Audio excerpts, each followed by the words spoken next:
கிறிஸ்து இயேசுவுக்குள் மிகவும் அன்பாக அழைக்கப்பட்ட சகோதர சகோதரி, உங்கள் யாவருக்கும் கிறிஸ்துவுக்குள்ளான அன்பையும் வாழ்த்தலையும் இந்த நேரத்திலே தெரிவித்துக் கொள்கிறோம். விசேஷமாக நம்முடைய வாழ்நாட்களில் ஒரு நாளை கூட்டி கொடுத்த தேவனுக்கு நாம் துதிகளையும் கனத்தையும் ஏறெடுத்துக் கொள்வோம். ஸோ ஒரு நாளிலும் கூட தேவன் ஒரு பாடத்தை நமக்கு தந்திருக்கிறாரு. இந்த பாடத்தினுடைய தலைப்பு என்ன அப்படின்னு பார்த்தோம்னா, அடையாளங்களின் முக்கியத்துவம் என்கின்ற தலைப்பின் கீழாக பார்க்க போகிறோம். ஸோ நம்ம ஏப்ரல் 11ஆம் தேதி நம்ம நினைவு கூறுதல் அனுசரிக்க போகிறோம். ஸோ இன்னும் எத்தனை நாள் தான் இருக்குது அப்படின்னு பார்த்தோம்னா, வெறும் 10 நாள் தான் இருக்குது. ஸோ இந்த 10 நாளுக்குள்ளார நாம் நம்மளை என்ன பண்ணிக்கணும், தகுதிப்படுத்திக்கணும். ஸோ அதற்கு ஏற்ற பாடங்கள் தான் நம்ம பார்த்துக்கிட்டு வருகிறோம். ஸோ நம்ம கேட்கக்கூடிய பாடங்கள் எல்லாமே 2 விஷயங்களை மையமாக வச்சுருக்கோம் அப்படிங்கிறத கூட பார்க்குறோம். ஸோ அது என்னன்னா, ஃபஸ்ட்டு நம்ம ஆண்டவர் இயேசு கிறிஸ்து அவருக்கு கொடுக்கப்பட்ட டாஸ்க், அதை அவர் எப்படி பர்ஃபெக்டாக செஞ்சு முடித்தார் அப்படிங்கிற ஒரு கருத்து எல்லா படத்துலையும் பார்ப்போம். ஸோ இன்னொன்று விஷயம் என்ன அப்படின்னாக்கா, எப்படி அவருடைய டாஸ்க்கை முடிச்சுட்டு போனாரோ அதே போல் அவருடைய அடிச்சுவற்றை பின்பற்றக்கூடிய நாம் எப்படி இந்த டாஸ்க்கை செய்ய போகிறோம் அப்படிங்கிறத குறித்து தான் நம்ம பார்த்துக்கிட்டு இருக்கோம் அப்படிங்கிறத கூட பார்க்குறோம்.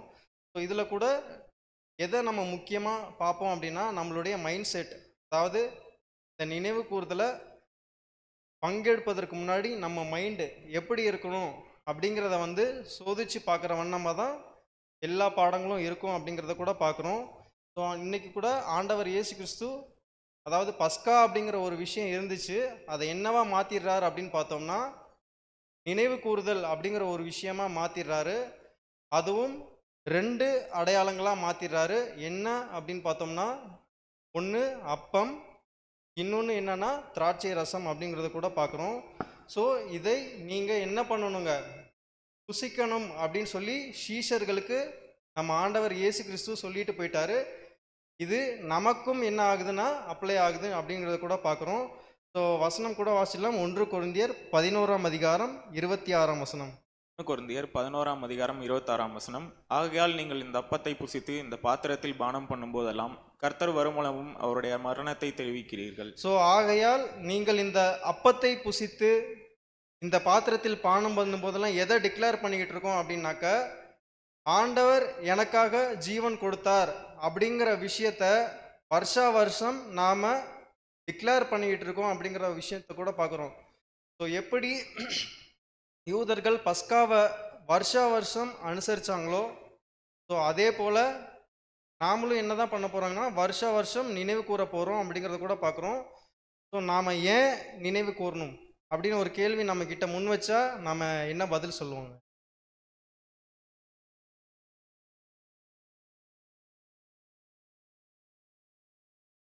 உடன் பங்காளிகள் சிம்பிளாக சொல்லணும்னா, தேவன் நம்ம ஆண்டவர் இயேசு கிறிஸ்து இதை செய்யுங்கன்னு சொல்லிட்டாரு, அவ்வளோதான். அது ரொம்ப காம்ப்ளிகேட்டாக நம்ம போவேன்னா இதெல்லாம் குறித்து நம்ம பார்க்கலாம். ஸோ இந்த ஒரு விஷயத்துக்கு கூட என்ன இருந்துச்சு அப்படின்னு பார்த்தோம்னா, ஒரு நிழல் இருந்துச்சு. என்னன்னா பஸ்காவாக இருந்துச்சு. அந்த பஸ்கா அப்படிங்கிற ஒரு காரியத்தை லைட்டாக பார்த்துட்டு நம்ம பாடத்துக்குள்ளார போகலாம். ஸோ எகிப்தில் இஸ்ரேலர்கள் என்னவா இருந்தாங்க அப்படின்னு பார்த்தோம்னா, ஒரு அடிமைத்தனத்தில் இருந்தாங்க. ஸோ அந்த ஒரு அடிமைத்தனத்திலேருந்து என்ன பண்ணுறாருன்னா தேவன் மீட்டு கொண்டு வராரு. ஸோ இதை என்னவா அவங்களுக்கு தராங்க அப்படின்னா, தேசத்துக்குள்ளார போனதும் ஒரு நியமமாக தராங்க. அந்த நியமத்தை கூட நம்ம படிச்சிடலாம். யாத்ராகமம் 12ஆம் அதிகாரம் 24ஆம் வசனம் மட்டும் படிச்சிடலாம். யாத்ராகமம் 12ஆம் அதிகாரம் 24ஆம் வசனம். இந்த காரியத்தை உங்களுக்கும் உங்கள் பிள்ளைகளுக்கும் நித்திய நியமமாக வைத்துக் கொட்ட கருவீர்கள். ஸோ ஃபஸ்ட்டு எடுத்தவொடனே என்ன சொல்லிட்டார் அப்படின்னு பார்த்தோம்னா, இந்த ஒரு காரியம் என்னன்னா நித்திய நியமமாக உங்கள் பிள்ளைங்க ஃபஸ்ட்டு கடைப்பிடிக்க வேண்டிய கட்டளையே என்ன அப்படின்னா, இதை நித்திய நியமமாக செய்யுங்க அப்படின்னு சொல்லிட்டாரு. ஸோ அடுத்த வசனம் கூட வாசிடலாம். 25ஆம் வசனம். கர்த்தர் உங்களுக்கு தான் சொன்னபடி கொடுக்க போகிற தேசத்திலே நீங்கள் போய் சேரும்போது இந்த ஆராதனையை கைக்கொள்ள கடவீர்கள். ஸோ இங்கே என்ன சொல்கிறாருங்க, இது என்ன அப்படின்னு சொல்கிறாருன்னா, இது ஒரு ஆராதனை, அதாவது இதை ஒரு ஆராதனையாக நம்ம என்ன நீங்கள் என்ன பண்ணுங்க அப்படின்னா செய்யுங்க அப்படின்னு இஸ்ரேல் ஜனங்களுக்கு சொல்கிறாங்க. ஸோ இப்போ இந்த ஆராதனைனா என்னங்க? இப்போ நாம் கூட மாலை வேளையில் கூடியிருக்கோம். நாம் என்ன பண்ணிக்கிட்டு இருக்கோங்க? ஆராதனைனா என்ன? ரொம்ப சிம்பிளாக சொல்லணும்னா, தேவனுடைய நாமத்தை என்ன பண்ணுறோம்னா மகிமைப்படுத்துகிறோம், அவ்வளோதான். சிம்பிளாக சொல்லணும்னா, ஸோ இந்த ஒரு காரியத்தை என்ன பண்ணிக்கிட்டு இருந்தாங்கன்னா, யூதர்கள் வருஷ வருஷம் என்ன பண்ணாங்கன்னா அவரை மகிமைப்படுத்திக்கிட்டே இருந்தாங்க அப்படிங்கிறத கூட நம்ம பார்க்குறோம். ஏன் அப்படின்னா, அவங்கள அடிமைத்தனத்திலேருந்து மீட்டு கொண்டு வந்தார். ஸோ அதை நினைவு கூறும் வண்ணம் வருஷா வருஷம் செய்கிறாங்க. இதை செய்யும் போதெல்லாம் என்ன நடக்குது அப்படின்னாக்க, தேவனுக்கு மகிமை போய் சேருது அப்படிங்கிறத கூட பார்க்குறோம். ஸோ இப்போ இந்த நினைவு கூறுதல், அதாவது நம்ம ஆண்டவர் இயேசு கிறிஸ்து பஸ்காவை நினைவு கூறுதலாக மாற்றிட்டாரு. ஸோ இது கூட என்னதான் அப்படின்னு பார்த்தோம்னா, நமக்கு ஒரு ஆராதனை அப்படிங்கிறத கூட நம்ம பார்க்குறோம். ஸோ இதை எப்படி செய்யணும் அப்படின்னாக்கா, ரொம்ப ஜாக்கிரதையாக நம்ம செய்யணும். இந்த ஒரு விஷயத்த நம்ம மைண்டில் வச்சுக்குவோம். ஒரு சில காரியங்கள் பார்த்துட்டு திரும்பி இதுக்குள்ளார வரலாம். ஸோ இப்போ தேவன் உலகங்களை எல்லாம் படைச்சார் இல்லையா? ஸோ எதற்காக படைச்சாரு? ஏதோ சொல்றீங்க என் காதில். வேற மாதிரி நான் கேட்குறேன். இதை யாருக்காக படைச்சாரு? யார் மூலமா படைச்சாரு? நம்ம விசுவாச பிரமாணத்தில் கூட பார்த்துருப்போம், தேவன் இவரை கொண்டும் இவருக்கென்றும் உலகங்களை எல்லாம் உண்டாக்கினார் அப்படின்னு கூட இருக்கும். ஸோ என்னன்னா, ஒட்டுமொத்த உலகத்தையும் யாருக்காக தான் படைக்கிறார் அப்படின்னாக்க, நம்ம ஆண்டவர் இயேசு கிறிஸ்துக்காக தான் படைக்கிறாரு. யார் மூலமாகவே படைக்கிறார் அப்படின்னாக்க, அவர் மூலமாகவே படைக்கிறார். வசனத்தை கூட நம்ம பார்த்துடலாம். கொலோசியர் 1:16. கொலோசையர் 1:16. ஏனென்றால் அவருக்குள் சகலமும் சிருஷ்டிக்கப்பட்டது, பரலோகத்தில் உள்ளவைகளும் பூலோகத்தில் உள்ளவைகளுமாகிய காணப்படுகிறவைகளும் காணப்படாதவைகளும் சகல வஸ்துக்களும், சிங்காசனங்களினாலும் கர்த்தத்துவங்களினாலும் துரைத்தனங்களினாலும் அதிகாரங்களினாலும் சகலமும் அவருக்கென்றும் சிருஷ்டிக்கப்பட்டது. ஸோ இங்கே என்ன சொல்லப்பட்டிருக்குன்னா, சகலமும் அவரை கொண்டும் அவருக்கென்றும் சிருஷ்டிக்கப்பட்டது அப்படின்னு தெளிவாக வசனம் சொல்லப்பட்டிருக்கு. ஸோ இங்கே தேவனுடைய பிளானில் யார் மைய பகுதி அப்படின்னு நம்ம பார்த்தோம்னா, நம்ம ஆண்டவர் இயேசு கிறிஸ்து. அவர் தான் சென்டர் கோர் பாயிண்ட் அப்படிங்கிறத கூட பார்க்குறோம். இப்போ தேவன் எப்படி இருக்கார் அப்படின்னாக்கா, தம்மில் தாமே ஜீவனுள்ளவராக இருக்கார். இப்போது ஆண்டவர் இயேசு கிறிஸ்துவும் என்ன ஆகணும்னு நினைக்கிறாருன்னா, அவர் தம்மில் தாமே ஜீவனுள்ளவராக இருப்பது போல் இவரும் மாறணும்னு நினைக்கிறாரு. ஸோ அதுக்கு ஒரு பிளான் என்ன பண்ணுறாருன்னா போடுறாரு. போட்டு என்ன பண்ணுறாரு அப்படின்னாக்கா, இயேசு கிறிஸ்து கிட்ட கொடுத்துட்றாரு. ஸோ ஒரு வசனத்தை கூட வாசிச்சிடலாம். ஆதியாகமம் 49:9.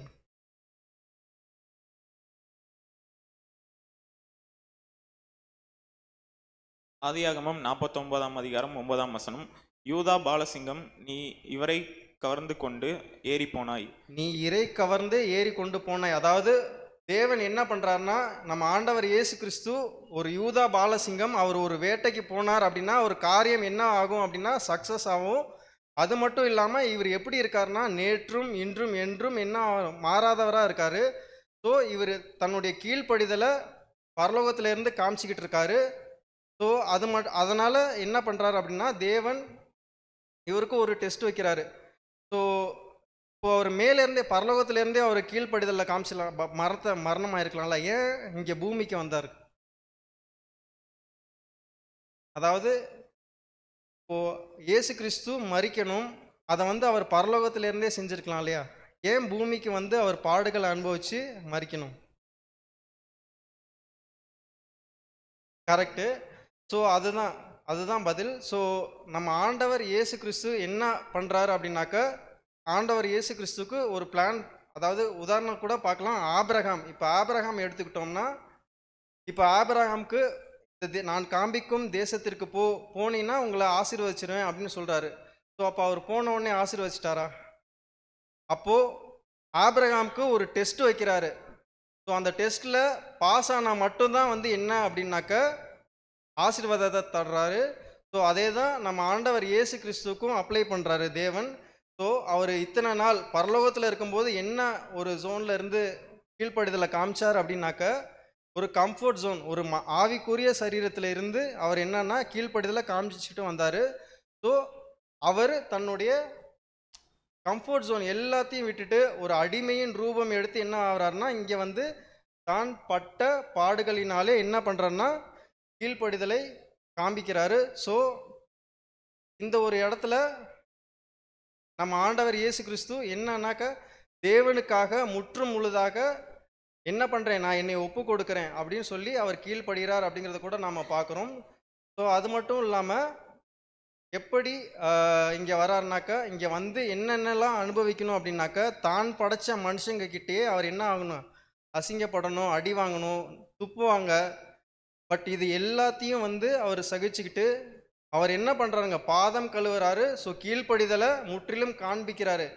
ஏன் அப்படின்னா, நான் இப்போ வந்து தேவனுடைய சித்தத்தை செஞ்சுக்கிட்டு இருக்கேன் அப்படின்னு சொல்லி அவர் முற்றும் முழுதாக என்ன பண்ணுறாருங்க, தன்னைத்தானே அவர் கீழ்ப்படிதலை வந்து காண்பிக்கிறார் அப்படிங்கிறத கூட பார்க்குறோம். ஸோ நம்ம ஒரு விஷயத்தை நல்லா கவனிச்சுட்டு வந்தோம்னா, தேவனுடைய திட்டத்தில் ஆரம்பத்துலேருந்து நித்தியத்துக்கும் ஒரே ஒரு விஷயம் தொடர்ந்து வந்துக்கிட்டே இருக்கும். அது என்ன அப்படின்னு பார்த்தோம்னா, கீழ்ப்படிதல் அப்படிங்கிற ஒரு விஷயம் தொடர்ந்து வந்துக்கிட்டே இருக்கும். அதாவது தேவன் ஒரு விஷயத்தை செய்யுங்க அப்படின்னு சொல்கிறாருன்னா, ஃபஸ்ட்டு நீங்கள் என்ன பண்ணுங்க, கீழ்ப்படிஞ்சிருங்க, அப்புறமா இதை நம்ம பார்த்துக்கலாம் அப்படின்ற மாதிரி தேவன் சொல்வார் அப்படிங்கிற ஒரு காரியத்தை கூட பார்க்குறோம். ஸோ வசனம் கூட வாசிக்கலாம். எபிரேயர் 2ஆம் அதிகாரம் 9 மற்றும் 10ஆம் வசனம். எபிரேயர் 2ஆம் அதிகாரம் 9 மற்றும் 10. ஏனென்றால் தேவனுடைய கிருபையினாலே ஒருவருக்காகவும் மரணத்தை ருசி பார்க்கும்படி தேவதூதரிலும் சற்று சிறுவராக்கப்பட்டிருந்த இயேசு மரணத்தை உத்தரித்தது நிமித்தம் மகிமையினாலும் கனத்தினாலும் முடிசூட்டப்பட்டதை காண்கிறோம். 10ஆம் வசனம். ஏனெனில் நற்கிரிகையில் செய்வதற்கு நாம் கிறிஸ்து இயேசுக்குள் சிருஷ்டிக்கப்பட்டு தேவனுடைய செய்கையாய் இருக்கிறோம். அவைகளில் நாம் நடக்கும்படி அவர் முன்னதாக அவைகளை ஆயத்தம் பண்ணியிருக்கிறார்.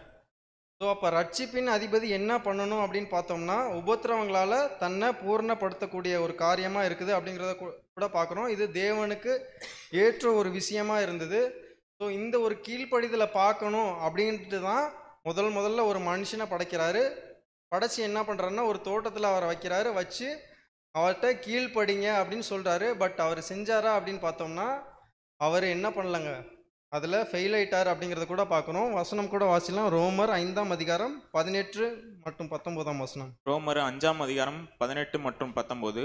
ஆகையால் ஒரே மீறுதலினாலே எல்லா மனுஷருக்கும் ஆக்கினை ஏதுவான தீர்ப்பு உண்டானது போல ஒரே நீதியினாலே எல்லா மனுஷருக்கும் ஜீவன் அளிக்கும் நீதிக்கு ஏதுவாக தீர்ப்பு உண்டாயிற்று. 19ஆம் வசனம். அன்றையும் ஒரே மனுஷனுடைய கீழ்ப்படிதலினாலே அநேகர் பாவிகளுக்கு உட்பட்டது போல ஒருவருடைய கீழ்ப்படிதலினாலே அநேகர் நீதிமானாக்கப்பட்டுள்ளார். ஸோ இங்கே என்ன பண்ணுறாருன்னா, ஆதாம் அவர் வந்து கீழ்ப்படிதலை காண்பிக்கலை. ஸோ இப்போ இயேசு கிறிஸ்து வந்து என்ன செய்யணுங்க, அவர் எதை காண்பிக்கலையோ அதை அவர் காண்பிச்சு ஒரு முன் உதாரணமாக நம்மக்கிட்ட ஒரு உதாரணத்தை வச்சுட்டு போயிருக்கார் அப்படிங்கிறத கூட பார்க்குறோம். ஸோ இவர் எப்படி நமக்கு என்ன ஒரு வசனம்னு கூட பார்த்தோம்னா, இவர் ஒரு முன் உதாரணமாக நமக்கு என்ன சொல்கிறாருன்னா, நானே வழியும் சத்தியமும் ஜீவனுமாக இருக்கிறேன், என்னாலே அல்லாமல் ஒருவனும் பிதாவினிடத்தில் வரான் அப்படின்னு சொல்கிறாரு. ஸோ இந்த இடத்துல இயேசு கிறிஸ்து இல்லாமல் பிதாவிடத்தில் நம்ம ஒருவனும் வர முடியாது அப்படின்னு ஒரு காரியத்தை சொல்கிறாரு. அப்படின்னா பிதாவிடத்தில் கொஞ்சம் பேர் என்ன பண்ணணுங்க, கண்டிப்பாக போயே ஆகணும். ஸோ அதுக்கு யார் தான் வழி அப்படின்னு பார்த்தோம்னா, ஆண்டவர் இயேசு கிறிஸ்து. அப்படி போகக்கூடியவர்கள் யார் அப்படின்னு பார்த்தோம்னா, அவங்க தான் கிறிஸ்துவின் சரீரம், அதாவது பாடி ஆஃப் கிரைஸ்ட் அப்படின்னு சொல்லலாம். ஸோ நாம் யார் அப்படின்னாக்க, நாம் சரீரம், அவர் தலை.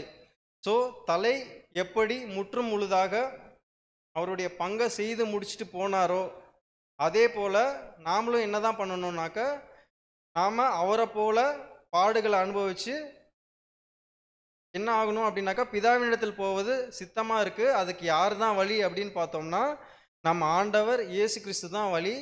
ஸோ இதற்கு நம்மளை ஆயத்தப்படுத்த தான் 2 அடையாளங்களை என்ன பண்ணார்னா ஏற்படுத்தி கொடுத்துட்டு போனார்.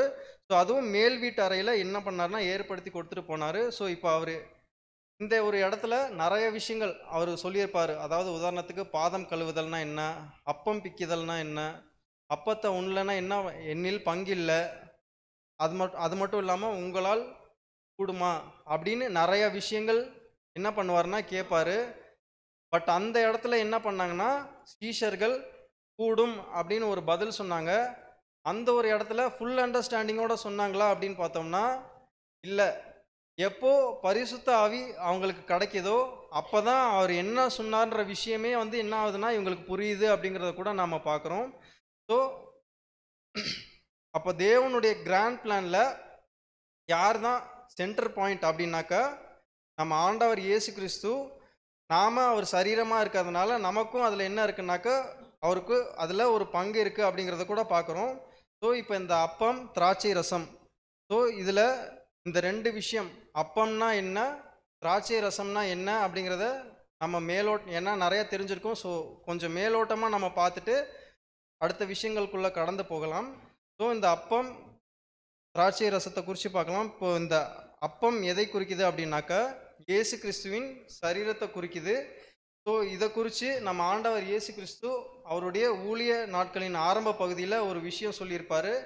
அந்த ஒரு விஷயத்த சொன்ன உடனே ஒரு கலகமே அந்த இடத்துல உருவாச்சு. ஸோ வசனத்தை கூட வாசிக்கலாம். யோவான் 6ஆம் அதிகாரம் 53ஆம் வசனம். யோவான் 6ஆம் அதிகாரம் 53ஆம் வசனம். அதற்கு இயேசு அவர்களை நோக்கி, நீங்கள் மனுஷகுமாரனுடைய மாம்சத்தை புசியாமலும் அவருடைய இரத்தத்தை பானம் பண்ணாமலும் இருந்தால் உங்களுக்குள்ளே ஜீவன் இல்லை என்று மெய்யாகவே மெய்யாகவே உங்களுக்கு சொல்கிறேன். ஸோ இந்த இடத்துல ஆண்டவர் அவருடைய ஊழிய நாட்களின் ஆரம்ப பகுதியில் இந்த விஷயத்த சொல்கிறாரு. ஸோ இதை சொல்லும்போது அவர் பின்னாடி நிறைய பேர் என்ன பண்ணிகிட்டு இருந்தாங்கன்னா அவரை பின்தொடர்ந்து வந்தாங்க அப்படிங்கிறத கூட பார்க்குறோம். என்ன காரணத்துக்காக வந்தாங்கன்னா, சில பேருக்கு உணவு இல்லாமல் இருப்பாங்க, அவங்க வந்தாங்க. சில பேருக்கு நோய்வாய்ப்பட்டிருப்பாங்க, அவங்க எல்லாம் இவர் பின்னாடியே வந்துக்கிட்டு இருந்தாங்க. அந்த ஒரு டைமில் தான் என்ன பண்ணுறாருன்னா இந்த ஒரு விஷயத்த சொல்கிறாரு.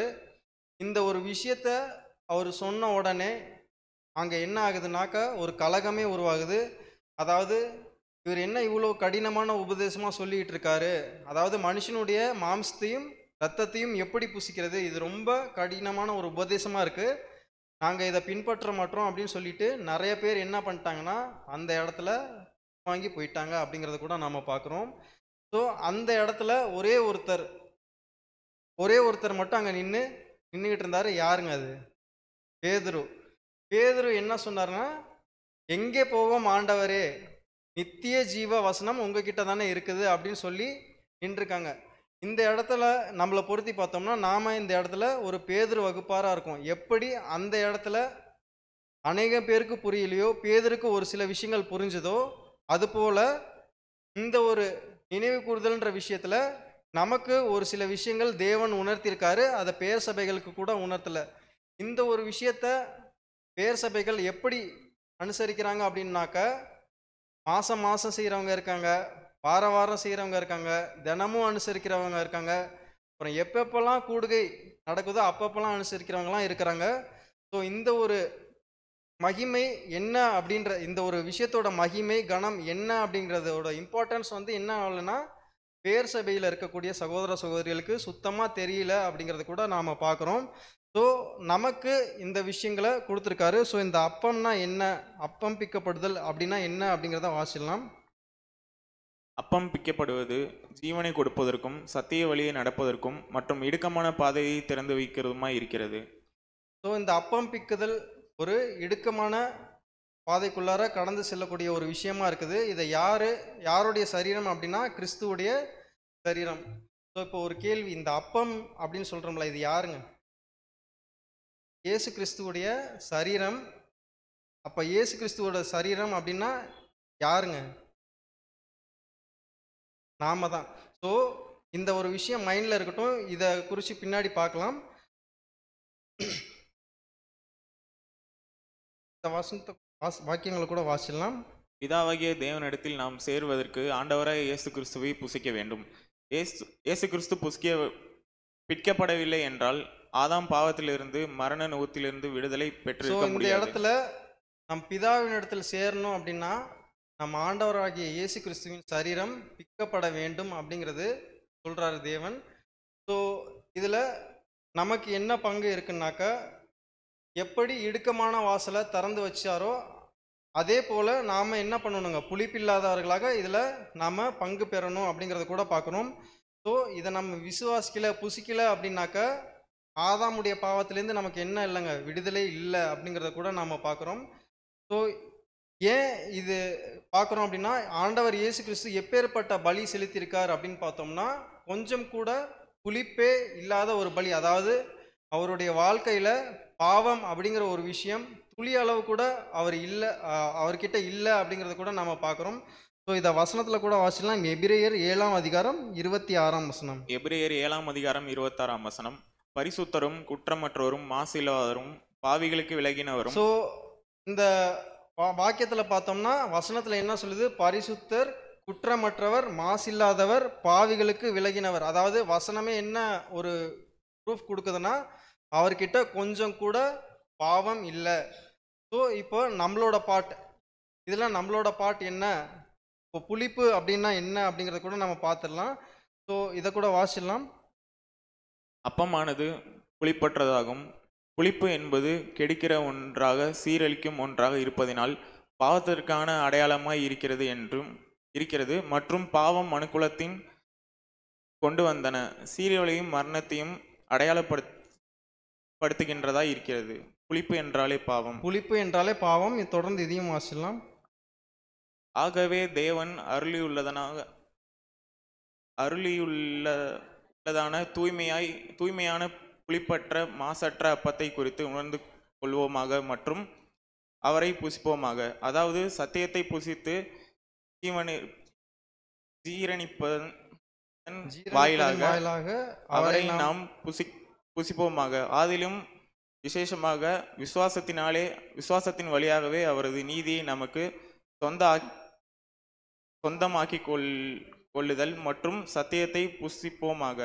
மேலும் அவரை வழியாகவே ஜீவன் ஆகும் அடையாளமாக கொண்டு கொள்வோமாக. ஸோ இப்போ ஒரு விஷயம் என்ன நமக்கு தெரியுதுன்னா அவர் மூலியமாக தான் நமக்கு ஜீவன் கிடைக்குது.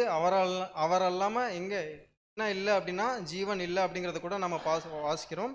ஸோ 1 கொரிந்தியர் 10:17 அந்த ஒரே அப்பத்தில் நாம் எல்லோரும் பங்கு பெறுகிறபடியால் அநேகராகிய நாம் ஒரே அப்பமும் ஒரே சரீரமாக இருக்கிறோம் அப்படிங்கிறத கூட வசனத்தில் சொல்லுது. அதாவது இங்கிலீஷில் இருக்கிறத கூட இதில் வாசிடலாம். We are invited to the portion of the one of love, which ultimately will be bread of life for the world during the millennial age. So இங்கே நம்ம மூத்த சகோதரர் இதை குறித்து என்ன சொல்கிறார் அப்படின்னு பார்த்தோம்னா, அப்பம் இருக்குது.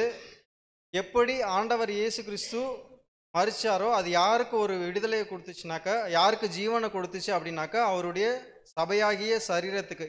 எப்படின்னாக்கா பழைய ஏற்பாட்டு காலத்தில் பஸ்கா ஆடு யாருக்காக அடிக்கப்பட்டது அப்படின்னா முதற் பேரானவர்களாகிய அவர்களுடைய மூத்த பிள்ளைகளுக்காக அடிக்கப்பட்டது. அந்த பிள்ளைகள் மூலம் என்ன ஆகும்னா அவங்களுடைய குடும்பம் ரட்சிக்கப்படும் அப்படின்னு பழைய ஏற்பாட்டில் சொல்லப்பட்டிருக்கு. ஸோ இந்த இடத்துல நம்ம ஆண்டவர் இயேசு கிறிஸ்து முதற் பேரானவர்களாகி நமக்காக பலியாயிருக்காரு. ஸோ நம்ம மூலமாக என்ன ஆகும் அப்படின்னாக்கா ஒட்டுமொத்த உலகத்துக்கும் ஒரு மீட்பு இருக்குது அப்படிங்கிற ஒரு விஷயத்தை கூட நம்ம மூத்த சகோதரர் சொல்கிறாரு.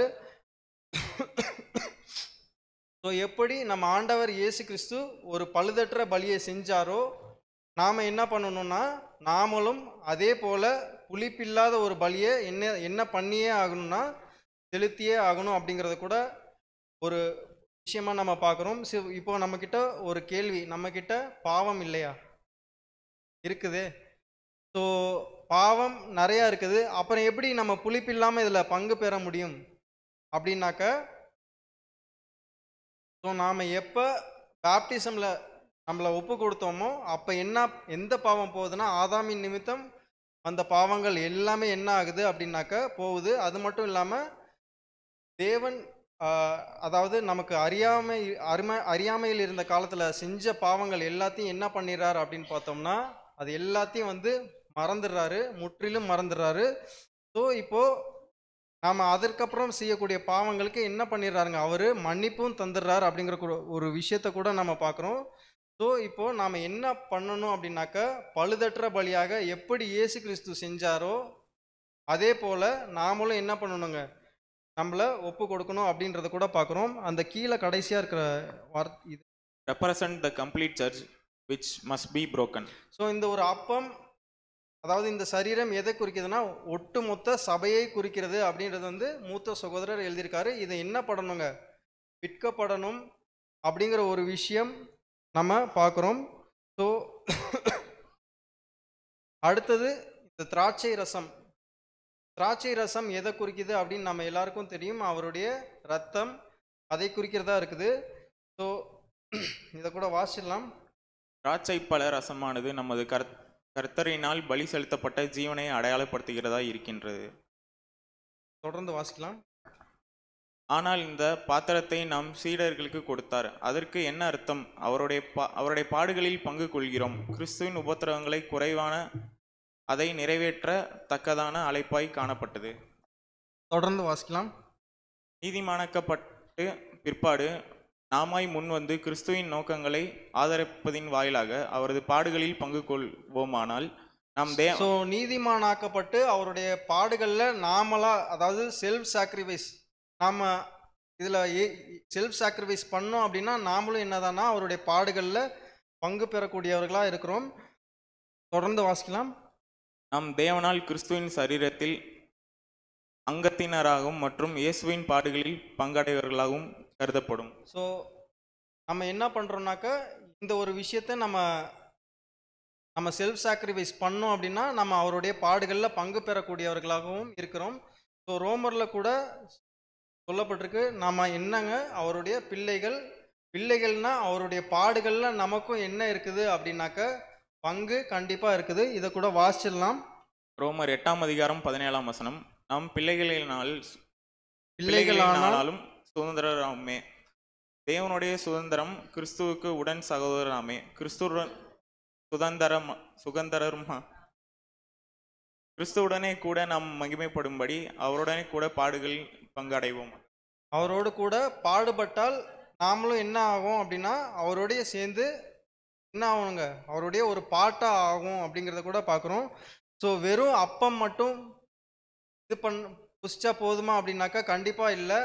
திராட்சை ரசமும் நம்ம என்ன பண்ணணுங்க, பானம் பண்ணியே ஆகணும். இந்த திராட்சை எதை குறிக்குது அப்படின்னாக்க சபையின் ஐக்கியத்தை குறிக்குது. இதோடைய ப்ராசஸ், இந்த திராட்சை ரசம் செய்யக்கூடிய ப்ராசஸ் எதை குறிக்குது அப்படின்னாக்க பாடுகளை குறிக்குது. இந்த பாடுகளை நாம் சகித்தோமானால் நாம் என்ன ஆகுங்க, நாம் மகிமை பெறுவோம். இதை தான் இந்த திராட்சை ரசத்தில் கூட வச்சிருக்காரு. ஸோ நம்ம பாடுகளே இல்லாமல் கிறிஸ்து கூட போய் சேர்ந்துட முடியுமா அப்படின்னாக்க வாய்ப்பே இல்லை அப்படிங்கிற ஒரு விஷயம் அநேக வசனங்களில் அப்போஸ்தலர்கள் நமக்கு உணர்த்திக்கிட்டே வராங்க. ஸோ தொடர்ந்து 2 தீமோத்தேயு 2:11 மற்றும் 12 வாசிக்கலாம். 2 தீமோத்தேயு 2:11 மற்றும் 12. இந்த வார்த்தை உண்மை உள்ளது. என்னவெனில் நாம் அவருடைய கூட மரித்தோமானால் அவருடைய கூட பிழைத்திருப்போம், அவருடைய கூட பாடுகளை சகித்தோமானால் அவருடைய கூட ஆளுகையும் செய்வோம். நாம் அவரை மறுதலித்தால் அவரும் நம்மை மறுதலிப்பார். ஸோ நாம் அவரை மறுதலிச்சா என்ன பண்ணிடுவாருங்க, நம்மளை அவர் மறுதலிச்சிருப்பாரு அப்படிங்கிறத கூட பார்க்குறோம். ஸோ இங்கே ஒரு விஷயம் அநேக இடங்களில் என்ன சொல்லப்பட்டிருக்குன்னா, கண்டிப்பாக பாடுகள் அப்படிங்கிற ஒரு விஷயம் இல்லாமல் கிரீடம் நமக்கு கிடையவே கிடையாது. ஸோ 1 கொரிந்தியர் 11:27 கூட வாசிக்கலாம். 1 கொரிந்தியர் 11:27. இப்படி இருக்க எவன் அபாத்திரமாய் கர்த்தருடைய அப்பத்தை புசித்து அவருடைய பாத்திரத்தில் பானம் பண்ணுகிறானோ அவன் கர்த்தருடைய சரீரத்தையும் இரத்தத்தையும் குறித்து குற்றமுள்ளவனாய் இருப்பான். ஸோ இங்கே அபாத்திரமாய் பானம் பண்ணுதல் அப்படிங்கிற ஒரு விஷயம் கூட இருக்குது. அது என்ன அபாத்திரமாய் பானம் பண்ணுதல்னா, ஆதி காலத்தில் அப்போஸ்தலர் பவுல் எழுதியிருக்காரு. ஸோ அபாத்திரமாய் பானம் பண்ணுதல் என்ன அப்படின்னாக்க உதாரணங்கள் கூட பார்க்கலாம். இப்போது நாம் தேவனுக்கு நான் என்னை முழுசாக ஒப்பு கொடுக்குறேன், அவருடைய வேலையை செய்கிறேன் அப்படின்னு சொல்லிட்டு நாம் முன் வரோம். பட் அதை நம்ம செய்கிறோமா அப்படின்றது ஒரு கேள்வி. ஸோ இதற்கு பதில் நம்ம செய்கிறோம் அப்படின்னாக்க நாம் பாத்திரராக இருக்கிறோம், செய்யலை அப்படின்னாக்க அபாத்திரராக இருக்கிறோம். ஸோ அந்த இங்கிலீஷில் இருக்க வார்த்தையை கூட பார்த்தலாம், அன்வர்த்திலி. அதாவது இதுக்கு என்ன அர்த்தம்னா இக்னோரண்ட்லி ஆர் இம்ப்ராப்பர்லி, அதாவது இம்ப்ராப்பராக ஒரு விஷயம், கவனமற்று ஒரு விஷயத்தை, அதாவது இந்த ஒரு நினைவு கூறுதலை அணுகுறோம் அப்படின்னாக்க அது என்னதான் அப்படின்னாக்க அபாத்திரம் அப்படின்னு சொல்லி பார்க்குறோம். இதற்கு ஒரு உதாரணம் கூட நாம் பார்க்கலாம். ஸோ இங்கே 2 மனுஷங்க இருக்காங்க. இதில் ப்ளூ டை போட்டவர் ஒரு பேர் கிறிஸ்தவ சபையில் போகக்கூடிய ஒரு சகோதரன்னு வச்சுக்குவோம். ரெட் டை போட்டவங்க நம்மன்னு வச்சுக்குவோம். ஸோ இப்போ இவர் என்ன பண்ணுறாரு அப்படின்னு பார்த்தீங்கன்னா, ப்ளூ டை போட்டவர் வேலைக்கு போகிறாரு, நாமளும் வேலைக்கு போகிறோம். சாயந்தரம் திரும்பி வீட்டுக்கு வராரு, நாமளும் வீட்டுக்கு வரோம். நைட்டு என்ன பண்ணுறாருன்னா சாப்பிட்டுட்டு தூங்குறாரு. அதுக்கப்புறம் என்ன பண்ணுறாருன்னா கல்யாணங்கள் இதுக்கு போகிறாரு, நாமளும் போகிறோம். ஸோ டெத்துக்கு போகிறாரு. கடைசியாக எங்கே போகிறாருன்னா சர்ச்சுக்கும் போகிறாருன்னு வச்சுக்கோம். நாமளும் சர்ச்சுக்கு போகிறோம், போயிட்டு வந்துடுறோம். பைபிளை அவர் ஓரமாக எடுத்து வச்சுட்டாரு, நாமளும் பைபிளை ஓரமாக வச்சிடறோம்னு வச்சுக்கோங்க. எவ்ரி சண்டே போயிட்டு வந்து. ஸோ ஸோ இவருக்கும் நமக்கும் ஏதாவது வித்தியாசம் இருக்கா? ஸோ இப்படி ஒரு விஷயந்தான் வந்து ஒரு அபாத்திரம். அதாவது நம்ம செய்யக்கூடிய காரியம் அதனுடைய மேன்மை என்ன அப்படின்னு செய்கிறோம் அப்படின்னாக்க அது ஒரு அபாத்திரமாக இருக்குது அப்படிங்கிறத கூட பார்க்குறோம்.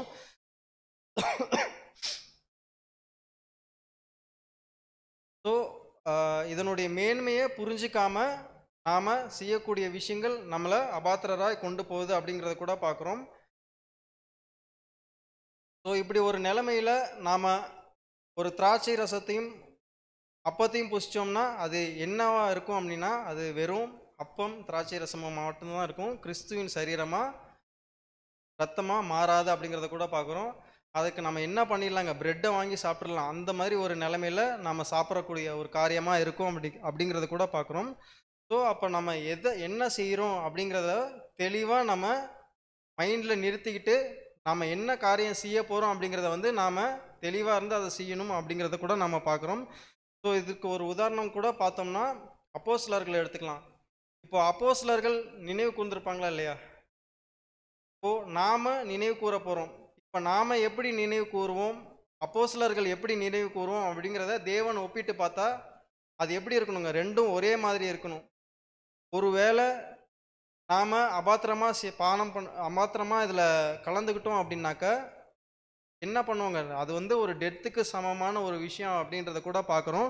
ஸோ அப்போஸ்தலர் பவுல் கூட சொல்லுவாங்க, நிறைய லிஸ்ட்டே போடுவாங்க. அடி வாங்கணும், கொல்லப்பட்டாங்க, கப்பலில் போனோம், பாம்பு குத்துச்சு, கள்ள சகோதரர்கள் வந்தாங்க, நிறைய திருடர்கள் வந்தாங்க.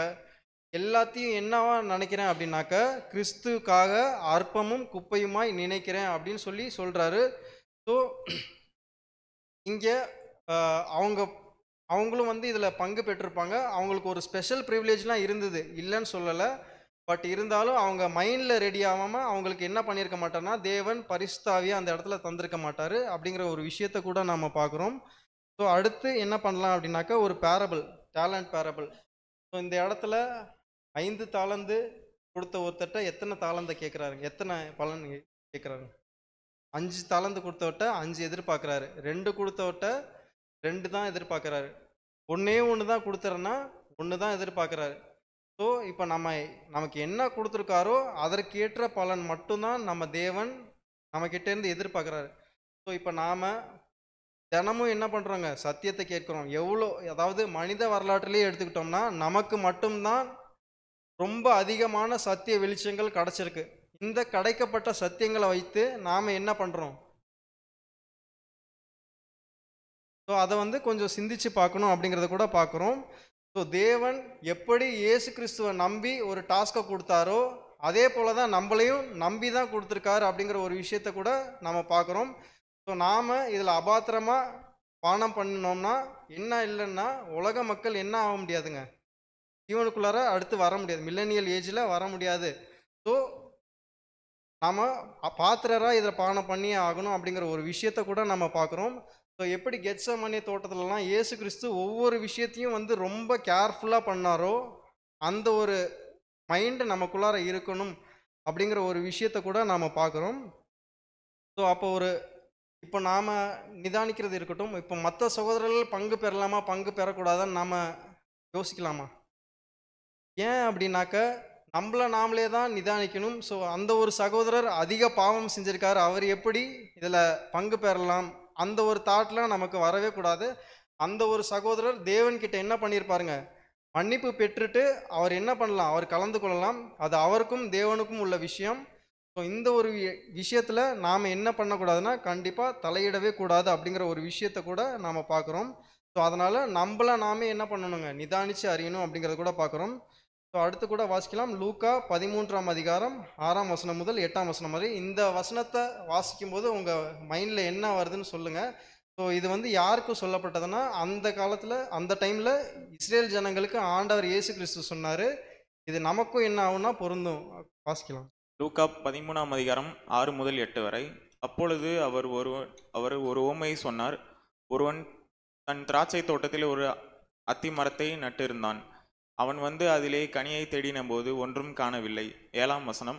அப்பொழுது அவன் தோட்டக்காரனை நோக்கி, இதோ 3 வருமாய் இந்த அத்தி மரத்திலே கனியை தேடி வருகிறேன், ஒன்றையும் காணவில்லை, இதை வெட்டி போடு, இது நிலத்தையும் ஏன் கெடுக்கிறது என்றான். அதற்கு அவன், ஐயா, இது இந்த வரும் இருக்கட்டும், நான் இதை சுற்றிலும் கொத்தி எறிந்து போடுவேன். ஸோ அதற்கு அவன், ஐயா, இந்த வருடம் இருக்கட்டும், நான் இதை கொத்தி சுற்றிலும் கொத்தி எரு போடுவேன் அப்படின்னு சொல்றாரு. ஸோ இந்த ஒரு வசனத்தை வாசிக்கும்போது, ஒவ்வொரு வருஷமும் நாம பங்கு பெறும்போது சபையை நிறைவு செய்யாம என்ன பண்றாரு, தேவன் கிட்ட யார் இயேசு கிறிஸ்து மன்றாடுறாரு, என்ன ஆகட்டும் இந்த ஒரு வருஷம் இருக்கட்டும், அடுத்த வருஷம் என்ன பண்ணிடுவாங்க இவங்க, கண்டிப்பா வந்து இவங்க பாத்திரரா ஆயிருவாங்க அப்படிங்கிற ஒரு விஷயத்த நம்ம ஆண்டவர் இயேசு கிறிஸ்து என்ன பண்றாருன்னா வழக்காடுறாரு. இது முற்றிலும் தேவனும் இயேசு கிறிஸ்துவும் நமக்கு கொடுத்த ஒரு கிருபை அப்படிங்கிற ஒரு விஷயத்த கூட பார்க்குறோம். ஸோ இந்த வருஷம் கொஞ்சம் தான் என்னால் டெவலப் பண்ணிக்க முடிஞ்சுது, அதாவது சத்தியத்திலையும் கேரக்டர்லையும் என்னால் கொஞ்சம் தான் டெவலப் பண்ணிக்க முடிஞ்சுதுன்னா ஓகே. அப்போ இயேசு கிறிஸ்து என்ன சொல்லுவார்னா, ஒவ்வொரு தடையும் அடுத்த வருஷம் இவங்க என்ன பண்ணிடுவாங்க, இவங்கள மாற்றிக்குவாங்க அப்படிங்கிற ஒரு விஷயத்த தேவன் கிட்ட ஒவ்வொரு முறையும் நம்ம ஆண்டவர் இயேசு கிறிஸ்து நமக்காக வழக்காடுறாரு அப்படிங்கிறத கூட பார்க்குறோம். ஸோ இவர் யாருங்க, டாக்டர், இமேஜை பார்த்து சொல்லிட்டீங்க. ஸோ உதாரணத்துக்கு இப்போ இவர் வந்து என்ன பண்ணுறாருன்னா, ஒரு மெடிக்கல் ஸ்டூடெண்ட்னு எடுத்துக்குவோம். இவர் வந்து காலேஜுக்கு போகிறாரு, திரும்பி வீட்டுக்கு வந்து சாப்பிட்டுட்டு தூங்கிடுறாரு. இப்படியே 5 வருஷம் அவருடைய காலேஜ் லைஃப்பில் போயிடுது. அவர் அதுக்கப்புறம் டாக்டர் ஆக முடியுமா 5 வருஷத்துக்கு அப்புறம்? ஸோ இப்போ அவர் நான் டாக்டர் தான் அப்படின்னு சொல்லிட்டு இவர் ஒரு ஹார்ட் சர்ஜரி எதுவும் பண்ணுறேன் அப்படின்னு போனாருன்னா என்ன ஆகுங்க? ஹார்ட் ஓப்பன் பண்ணதுக்கப்புறம் இதுக்கப்புறம் என்ன செய்யணும்னு எனக்கு தெரில அப்படின்னு சொல்லிட்டு நான் படிச்சுட்டு வரேன்னு சொல்லி அந்த இடத்துல ஒன்றுமே பண்ண முடியாது. ஸோ அதே போல தான் நாம் இந்த ஒரு அப்பத்தில் கை வைக்கும்போது எப்படி இருக்கணும்னா, நாம் வைக்கும்போதே தெளிவுள்ளவர்களாக இருக்கணும் அப்படிங்கிறத கூட பார்க்குறோம். ஸோ நமக்குள்ள அநேக குழப்பங்கள் வரும். அந்த குழப்பங்கள் எதுவுமே இல்லாமல் நான் இந்த பங்கை சரியாக செஞ்சுருக்கேனா இல்லையா அப்படிங்கிறத வந்து நாம் என்ன பண்ணணுங்க, நாம் கண்டிப்பாக எக்ஸாமின் பண்ணியே ஆகணும். ஸோ இதே மாதிரி தான் சபைக்கு நாம் வந்துட்டு மட்டும் போயிட்டே இருக்கோம்னு வச்சுக்கோங்க. அதாவது சபை கூடுதலை விட்டுவிடக்கூடாது. அதனால் நான் சபைக்கு மட்டும் வந்துக்கிட்டு போயிட்டே இருக்கேன், ஞாயிற்றுக்கிழமை வந்துட்டு போயிட்டு இருக்கேன், எந்த வேலையும் செய்ய மாட்டேன் அப்படின்னு சொல்லிட்டு இருந்தோம் அப்படின்னாக்க அது வந்து என்னங்க, ஒரு பலனும் இல்லை அப்படிங்கிறத கூட நம்ம பார்க்குறோம். ஸோ நம்ம எப்போ பாடுகள் அதிகமாக அனுபவிக்கணும்னா, நம்மளை ஒரு சுத்தமான மிருகமாக என்ன பண்ணியிருக்காருங்க, தேவன் நம்மளை தேர்ந்தெடுக்கிறாரு. ஸோ படித்த விஷயங்களை அதிகமாக நம்ம திரும்ப திரும்ப அசை போட்டுக்கிட்டே இருக்கணும். ஸோ அசை போட்டுக்கிட்டே இருக்கும்போது தான் ஒரு ப்ராக்டிக்கல் டெஸ்ட் வரும். அந்த டைமில் தான் வந்து நம்மளுடைய கிரியைகளை காமிக்கக்கூடியவர்களாக இருப்போம். ஒருவேளை நம்ம கடமைக்கு செஞ்சோம் அப்படின்னாக்க ப்ராக்டிக்கல் டெஸ்ட் வரும்போது என்ன வரணும்னா, மாமிசம் முன்னாடி வந்துடும். அதாவது புது சிருஷ்டி தான் எப்போதும் நம்ம முன்னாடி வரணும். ஆனால் நம்ம ஒழுங்காக கவனமற்று எந்த வேலையும் செய்துக்கிட்டு இருந்தோம்னா புது சிருஷ்டியை பின்னாடி தள்ளிட்டு நம்மளுடைய மாமிசம் என்ன ஆகும்னா முன்னாடி வந்துடும் அப்படிங்கிறது கூட நாம் பார்க்குறோம். ஸோ இந்த வசனங்கள் கூட வாசிடலாம். 1 கொரிந்தியர் 11ஆம் அதிகாரம் 28 மற்றும் 29ஆம் வசனம். 1 கொரிந்தியர் 11ஆம் அதிகாரம் 28 மற்றும் 29. எந்த மனுஷனும் தன்னைத்தானே சோதித்தறிந்து இந்த அப்பத்திலே புசித்து இந்த பாத்திரத்திலே பானம் பண்ண கடவன். ஸோ இங்கே என்ன பண்ணணும்னா, நம்மளை நாமே என்ன பண்ணணுங்க, கண்டிப்பாக சோதிச்சு அறிஞ்சே ஆகணும். ஸோ சோதிக்காமல் நாம் இதில் கை வச்சோம் அப்படின்னாக்கா அது என்னங்க, அபாத்திரமாய் பானம் பண்ணக்கூடிய விஷயமா இருக்கும் அப்படிங்கிறத கூட பார்க்குறோம். தொடர்ந்து வாசிக்கலாம். எண்ணத்தினால் எனில் அபாத்திரமாய் போஜனம் பானம் பண்ணுகிறவன் கர்த்தருடைய சரீரம் இன்னதென்று நிதானித்து அறியாததினால் தனக்கு ஆக்கினை தீர்ப்பு வரும்படி போஜனம் பானம் பண்ணுகிறான். ஸோ நம்ம நிதானிக்காமல் இதில் கை வச்சோம் அப்படின்னாக்க நமக்கு என்னங்க, ஒரு ஆக்கினை தீர்ப்பு இருக்குது அப்படிங்கிறது கூட இங்கே சொல்லப்பட்டிருக்கு. ஸோ இந்த ஒரு விஷயத்தில் நாம் என்ன கவனிக்கணும்னா, நான் எந்த அளவுக்கு அப்பமாக மாறியிருக்கேன், எந்த அளவுக்கு புளிப்பில்லாமல் என்னுடைய பங்கை செய்திருக்கிறேன் அப்படிங்கிறத குறித்து நம்ம பார்க்குறோம். ஸோ அது மட்டும் இல்லாமல் நாம் இந்த ஒரு அப்பத்தில் கை வைக்கும்போது எந்த ஒரு அளவும் ப்ரைடு, அதாவது மேட்டிமையான மைண்டு கொஞ்சம் கூட இருந்துடக்கூடாது அப்படிங்கிறதுல கவனமாக இருக்கணும் அப்படிங்கிறத கூட பார்க்குறோம். ஸோ இதை கூட வாசிடலாம். கொலோசியர் 1ஆம் அதிகாரம் 24ஆம் வசனம். கொலோசியர் 1ஆம் அதிகாரம் 24ஆம் வசனம். அப்பொழுது நான் உங்கள் நிமித்தம் அனுபவிக்கிற பாடுகளில் சந்தோஷம் அடைந்து கிறிஸ்துவினுடைய உபத்திரவினாலே குறைவானதையும் அவருடைய சரீரமாகிய சபைக்காக என் மாம்சத்திலே நிறைவேற்றுகிறேன். ஸோ இப்போ இந்த இடத்துல நாம எந்த அளவுக்கு அவருடைய சித்தத்தை செய்கிறோம், எந்த அளவுக்கு நாம பாடுகளை ஏற்றுக்கிறோம் அப்படிங்கிற விஷயத்தில் நாம் கவனமாக இருக்கணும் அப்படிங்கிறத கூட பார்க்குறோம். ஸோ இந்த ஒரு விஷயத்தை கூட யார் பங்கெடுக்கலாம்? நான் இந்த வருஷம் பாத்திரனா இருக்கேனா இல்லையா அப்படின்னு ஒரு சந்தேகம் இருக்கு, இல்லை நான் இவ்வளோ தான் செஞ்சுருக்கேன் அப்படின்னாக்க பங்கெடுக்கலாமா அப்படின்னு பார்த்தோம்னா, நம்ம முன்னாடியே பார்த்தது தான். நம்ம 1% தான் செஞ்சுருக்கோம் அப்படின்னாக்க கிறிஸ்து என்ன பண்ணுறாருங்க? நமக்காக தேவன்கிட்ட பரிந்து பேசக்கூடியவர்களாக இருக்காரு. ஒவ்வொரு வருஷமும் இந்த வருஷம் போகட்டும், அடுத்த வருஷம் என்ன பண்ணிக்குவாங்க? இவங்க தங்களை பெர்ஃபெக்ட் பண்ணிக்குவாங்க அப்படிங்கிற ஒரு விஷயத்த தேவன்கிட்ட என்ன பண்ணுறாரு? பரிந்து பேசுகிறார் அப்படிங்கிறத கூட பார்க்குறோம். ஸோ யார் பங்கு பெறலாம் அப்படிங்கிறத இந்த ஒரு வாக்கியத்தை கூட வாசிடலாம். யார் பங்கு கொள்ளலாம்? இந்த அப்பத்திலும் இந்த பாத்திரத்திலும் பங்கு கொள்வதற்கு தனக்கு உரிமை இருக்கிறதா இல்லையா என்பதை தீர்மானித்து கொள்ள காரியமானது. எவனிடத்தில் வெளிப்பட்டுள்ளது அவனவனிடத்தில் விடப்பட்டது. அதாவது இது ஒவ்வொரு இண்டிவிஜுவல் கிட்டையும் என்ன பண்ணிடுறாங்கன்னா விட்டுறாங்க. ஸோ நாம தான் என்ன பண்ணணும்னாக்க நம்மளை எக்ஸாமின் பண்ணி அதற்கு கணக்கு கொடுக்கக்கூடியவர்களா இருக்கும் அப்படிங்கிறத கூட பார்க்குறோம். ஸோ தொடர்ந்து வாசிக்கலாம். ஒருவன் பாவங்களுக்கான மன்னிப்பதற்கு புது உடன்படிக்கையின் இரத்தத்தை விசுவாசித்து தன்னை சீசன் என்று அறிக்கை பண்ண கொண்டு கர்த்தருடைய ஊழியத்திற்கென அர்ப்பணம் பண்ணினனாக காணப்படுவானேயானால் அவனது சக சீஷர்கள் அவனது இருதயத்தை நியாயந்தீர்க்காதிருப்பார்கள்.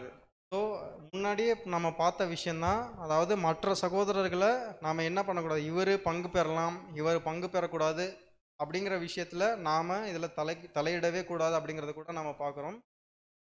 ஸோ தொடர்ந்து இதை கூட வாசிடலாம். ஸோ ஒரு நிமிஷம்.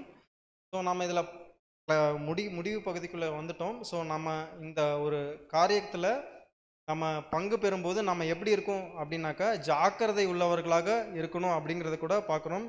ஸோ இதை யார் சரியாக செஞ்சு முடிச்சுட்டு போனாங்க அப்படின்னாக்கா நம்ம ஆண்டவர் இயேசு கிறிஸ்து இதை பர்ஃபெக்டாக செஞ்சு முடிச்சிட்டாரு. அதனால் சபைக்கு ஜீவன் கிடைச்சது அப்படிங்கிறத கூட பார்க்குறோம். ஸோ அதே போல் இதை கூட வாசிடலாம். எதிர்காலத்தில் பூமியின் குடிகள் அனைத்தும் ஆசீர்வதித்து அனைத்து குடிகளும் ஜீவன் பெறுவதற்கு கிறிஸ்துவோடு இப்பொழுது பங்கு கொள்கிறோம். ஸோ முன்பே பார்த்த மாதிரி தான் நாம் ஒழுங்காக செஞ்சோம்னா ஒட்டுமொத்த உலகமும் என்ன ஆகும் அப்படின்னாக்கா ஜீவனுக்குள்ளார போகும் அப்படிங்கிற ஒரு விஷயத்த கூட நம்ம பார்த்துருக்கோம் இன்னைக்கு. ஸோ இறுதியாக எது ஆராதனை, அதாவது நம்ம செய்யக்கூடிய ஆராதனை எப்படி இருக்கணும் அப்படிங்கிறத கூட ரோமரில் பவுல் எழுதியிருக்காரு. ஸோ வாசிலாம் 12ஆம் அதிகாரம் 1ஆம் வசனம். ரோமர் 12ஆம் அதிகாரம் 1ஆம் வசனம். இப்படி இருக்க சகோதரரே நீங்கள் உங்கள் சரீரங்களை பரிசுத்தமும் தேவனுக்கும் பிரியவுமான ஜீவபலியாக ஒப்பு கொடுக்க வேண்டும் என்று தேவனுடைய இரக்கங்களை முன்னிட்டு உங்களுக்கு வேண்டிக் கொள்கிறேன். இதுவே நீங்கள் செய்யத்தக்க புத்தியுள்ள ஆராதனை. ஸோ நம்ம செய்யக்கூடிய ஆராதனை எப்படி இருக்கணும்னாக்க நம்ம சரீரங்களை எப்படி ஜீவனுள்ளதா தேவனுக்கு நாம் அனுதினமும் ஒப்பு கொடுக்கணும் அப்படிங்கிறத கூட நம்ம பார்க்குறோம். ஸோ நம்ம அபாத்திரமாய் பானம் பண்ணாமல் ஜீவன் உள்ளவர்களாக போவதற்கு ஸோ தேவன் தாமே கிருபை செய்வாராக. ஆமென்.